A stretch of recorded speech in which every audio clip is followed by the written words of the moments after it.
هغه عیسیانو سره څه کله مقابله وه، اهل بیت یې پنجتن پاکي بیا راوستو مقابلې کې د هغو عیسیانو. اعوذ بالله من الشیطان الرجیم، بسم الله الرحمن الرحیم. ټولو مؤمنینو ته، محبان اهل بیتو ته عید مباهله ډیر ډیر مبارک وي. عید مباهله دا یو قرآنی عید دی، یو اسلامی عید دی، یو دینی اور مذهبي عید دی.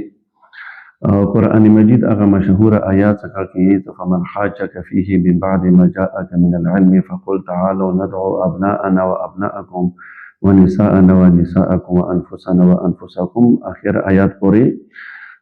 دا آیات هغه ټایم کې نازل شو چې کله پیغمبر اکرم صلی الله علیه و آله وسلم هغه عیسیانو سره چې کله مقابله وه، اهل بیت یې پنجتن پاکي بیا راوستو مقابلې کې د هغو عیسیانو.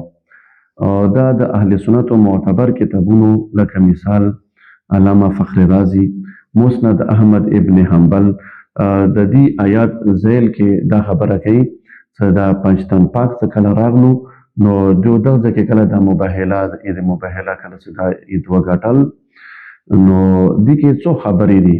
ضروری خبره ورکې دا دی چې دوره دنیا کې دوره خلکو کې پیغمبر اکرم راغله، هغه پنجتن پاک یعنی پیغمبر سارا، حضرت علی علیہ السلام، بی بی فاطمہ الزہرا سلام اللہ علیہا، امام حسن مجتبی علیہ السلام اور امام حسین علیہ السلام.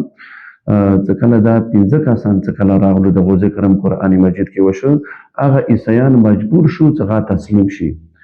نو دی آیات کې اور دی عید مباهله کې ډیر اهم پیغامونه دی ورکې ونه ټولو نه لوی کوم پیغام دی خدا دی کوم د عید مباهلې ته راغلي دي دا حق دي، ځکه چې د حق او د باطلو جنګ و.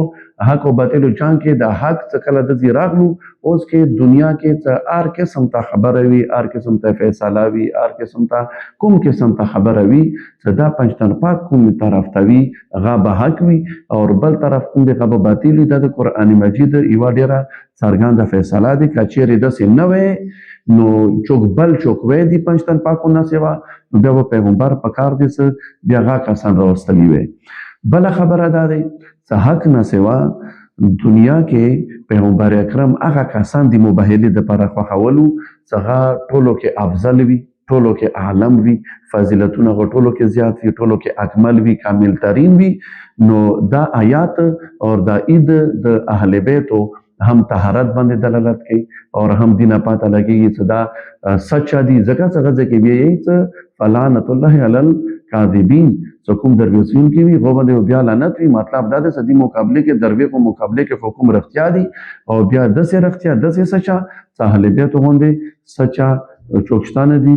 الله تعالی د موټولو ته د اهل بیتو تعلیماتو باندې عمل کوونه توفیق عطا کړي.